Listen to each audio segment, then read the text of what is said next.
Hello, bienvenue dans un nouvel épisode de Walk With Me. Je suis toujours en Bretagne et aujourd'hui, on va discuter de comment trouver un CTO pour son projet. Je sais qu'il y a beaucoup de profils business qui se posent la question de comment trouver le CTO pour mon projet. J'ai une idée, il y a un énorme potentiel. Euh, je pense qu'il va y avoir une énorme traction, il y a moyen de faire quelque chose de big. J'ai besoin du bon profil technique, du bon CTO pour m'accompagner dans ce sujet-là. C'est le sujet qu'on va traiter aujourd'hui dans ce nouvel épisode de Wokuzmi. Avant toute chose, je me présente. Alex, fondateur de Better People. On accompagne les entreprises dans leur stratégie IA. Je vous invite à voir ce qu'on fait sur notre site. Et puis, passons au sujet du jour.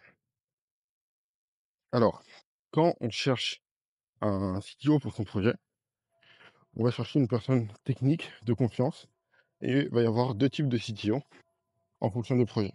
On va voir sur des budgets, sur des projets avec un petit peu un budget.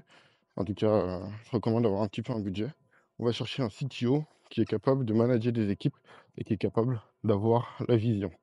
En gros, ça va nous permettre d'avoir quelqu'un qui, dès qu'on va pouvoir recruter 3, 4, 5 développeurs pour nous aider, ou membres de l'équipe produit, pour nous aider à développer notre produit, va savoir les manager, va savoir les motiver, va savoir leur donner une vision et leur donner un peu cette envie de travailler dans le bon sens. Ensuite, si on est sur des budgets avec des beaucoup plus réduits, souvent, le premier CTO, ce serait plus ce qu'on appelle un lead dev pour les pour les personnes techniques. Donc, ça serait une personne capable justement de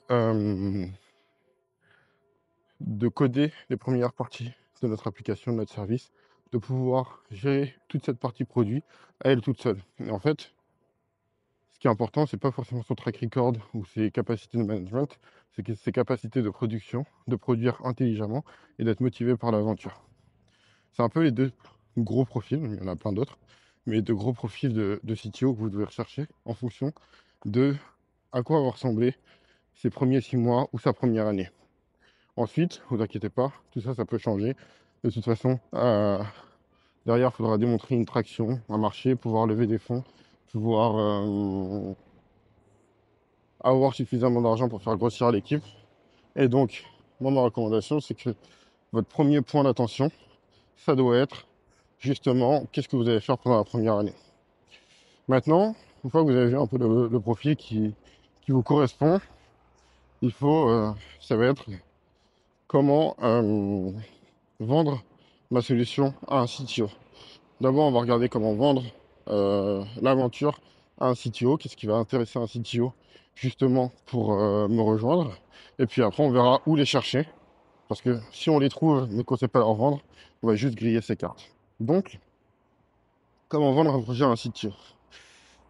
Premier truc, c'est que quand on est technique et qu'on est bon, et que ça se sait, parce qu'on peut être bon et ça se sait pas, et du coup, on est moins sollicité, mais quand on est bon et que ça se sait, et quand on a l'habitude de parler avec des business, on va vite, en tant que CTO, avoir beaucoup de demandes pour une seule entreprise avec laquelle on peut se lancer. Donc, nous, on a beaucoup de risques. Et comme on a beaucoup de risques, on va être très méfiant et demandeur de preuves avant de s'engager avec un profil business. Et donc, en tant que profil business, l'erreur, ce serait de montrer ce que vous avez pu faire en technique.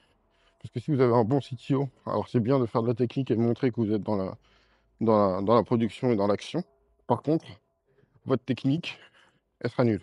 Ce que vous avez fait en technique, ça sera moche, cassé, bancal, euh, mal fait par rapport à ce qu'un tech pourrait faire, parce que c'est son métier. Vous faites ça par besoin. Nous, on fait ça par hobby pour certains, mais sinon quotidiennement. Donc notre tech sera sûrement meilleur que ce que vous avez réussi. Et donc, il faut essayer de ne pas nous parler tech, mais parler business.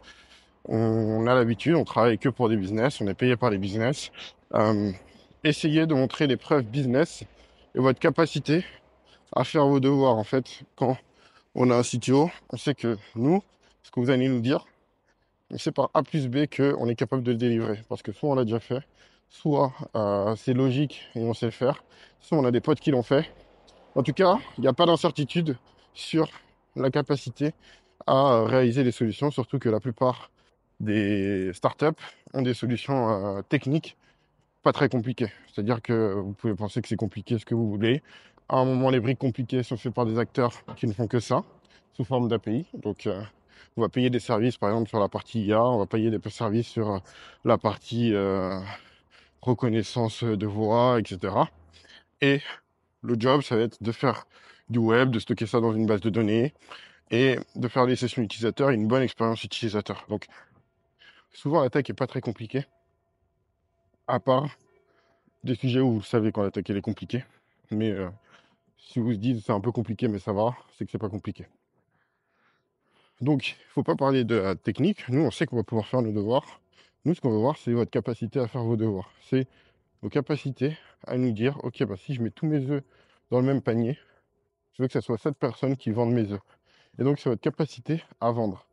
Et donc, si vous approchez un CTO et que vous lui dites, ok, bon voilà, j'ai un projet, j'aimerais faire ça, et ça, etc., etc.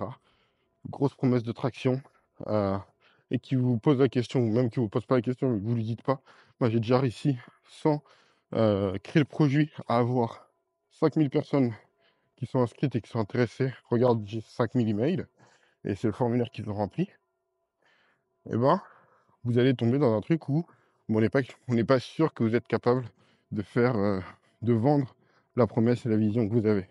Et en fait, il faut réussir à rassurer le profil technique sur votre capacité à faire croître le projet avec des preuves que lui va comment ça s'appelle, auquel lui va apporter un intérêt. Ça veut dire que ça dépend encore une fois des profils. Mais il y a des CTO qui vont dire, ah bah tiens, il a réussi à lever des fonds, c'est qu'il doit y avoir une traction. Il y en a d'autres qui vont dire, ok, bah lever des fonds, c'est bien drôle, mais il y a plein de boîtes qui se crachent, je m'en fiche.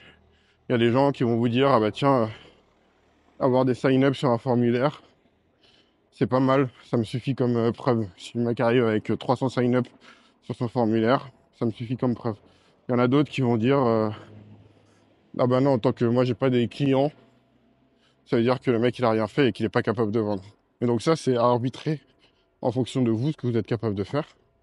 Et du coup, ça veut dire que si vous montez un projet et que vous cherchez un partenaire technique, il va falloir essayer de trouver justement qu'est-ce que vous pouvez faire sans partenaire technique pour valider votre capacité à générer justement cette traction initiale, à générer ces premières ventes. Si par exemple, je sais pas, vous voulez faire un SaaS pour les barbeurs et que vous dites, ben voilà, moi j'ai déjà vendu des formations aux barbeurs en attendant d'avoir la SaaS sur comment ils peuvent faire la proposition de valeur. On a déjà généré 15 000 euros de chiffre d'affaires. Le premier, ben, vous avez 15 000 euros et vous pourrez recruter des équipes techniques et les payer. Le deuxième, c'est vous allez démontrer votre capacité à vendre et du coup, le fait de travailler avec un CTO va grandement le rassurer sur le fait que vous allez pouvoir faire vos devoirs et que vous allez pouvoir faire quelque chose de grand. Même des CTO qui ne sont pas totalement poussés par l'argent, à un moment, on est tous conscients que pour développer nos projets, on va avoir besoin de financement pour payer les gens qui vont travailler sur des projets cool et que du coup, ces financements doivent être assurés soit par le revenu, soit par des levées de fonds ou de la confiance d'investisseurs ou de sponsors. Et donc, c'est vraiment important de sécuriser au maximum les profils techniques sur la capacité à vendre en tant que profil business. Et en fait, ça vous ramène à faire des vrais sujets de vente, à valider une vraie traction besoin et à valider des personnes qui s'embarquent avec vous dans l'aventure en tant que client ou sponsor. Et donc sur ça, c'est aussi important de, quand vous faites des rendez-vous et que vous avez des personnes intéressées, de pouvoir avoir des preuves palpables, LOI, Letter of Interest, donc des gens qui vont signer une lettre en vous disant bah, dès que ça sort, je suis prêt à acheter, d'avoir des sign-up sur une waiting list, d'avoir des gens qui sont prêts à mettre un témoignage et donner leur nom pour discuter avec le profil technique potentiellement qui va vous rejoindre sur pourquoi c'est important d'avoir ce projet et cette solution. Et donc rassurer au maximum ces profils sur votre capacité à faire du business. Ensuite, pour conclure, où est-ce qu'on peut chercher les profils techniques. Le premier, ça va être sur toutes les plateformes de freelance. Vous pouvez contacter des gens sur les plateformes de freelance. Soyez clair dessus, sinon ils vont vous maudire. Que vous cherchez des gens pour rejoindre cette aventure entrepreneuriale. Si vous avez un peu de budget, bah, commencez avec eux en freelance et puis après vous les associez. Si vous n'avez pas de budget, bah, vous leur dites que vous n'avez pas de budget. Essayez de parler du projet, de le défendre un peu comme une fiche de poste et comme si vous cherchiez à lever des fonds. Parce qu'en fait, vous cherchez à lever de l'investissement en temps et potentiellement lui dire de faire une croix sur les revenus qu'il peut avoir. Les freelances, c'est intéressant parce qu'ils vont avoir souvent une meilleure disponibilité que des CDI. Ensuite, vous pouvez aller chercher dans les événements de dev, aller dans tous les événements de dev, comprendre déjà un peu plus, ça vous aidera à comprendre un peu plus la technique, Meetup, Eventbrite, etc. Vous pouvez en trouver plein des événements de dev. Vous allez dans des événements très techniques et puis vous essayez de comprendre la technique et parler avec les devs pour savoir, ok, ben, qu'est-ce qui les motive, comme de la découverte client au final. Est-ce qu'ils ont des potes qui aimeraient entreprendre? Est-ce qu'ils ont pensé à entreprendre? Pourquoi ils ont pensé? Pourquoi ils n'ont pas fait? Etc., etc. Et petit à petit, ça va vous permettre de construire un réseau de développeurs dans lequel vous pourrez trouver votre meilleur partenaire technique. Et le dernier truc, c'est vous allez sur LinkedIn, vous prenez des partenaires techniques. Vous prenez des personnes qui pourraient faire le job et vous leur offrez un café ou vous essayez de discuter avec eux en leur demandant de l'aide sur comment vous pourriez trouver plus de développeurs ou trouver le bon partenaire technique pour rejoindre votre projet. Et donc, c'est important sur les premières personnes de surtout pas essayer de vendre, mais de plus prendre des conseils sur les 10, 15, 20 premières personnes. Et une fois que vous aurez maîtrisé cette partie prise de conseils et que vous savez exactement comment structurer votre argumentaire pour trouver votre cofondateur technique, à ce moment-là, appliquez au maximum cet argumentaire sur un maximum de personnes, de par le réseau que vous aurez développé, de par les personnes que vous pourrez trouver sur LinkedIn et de par les freelances que vous trouverez sur les plateformes. Voilà, c'était tout. C'était Alex de Better People. Salut!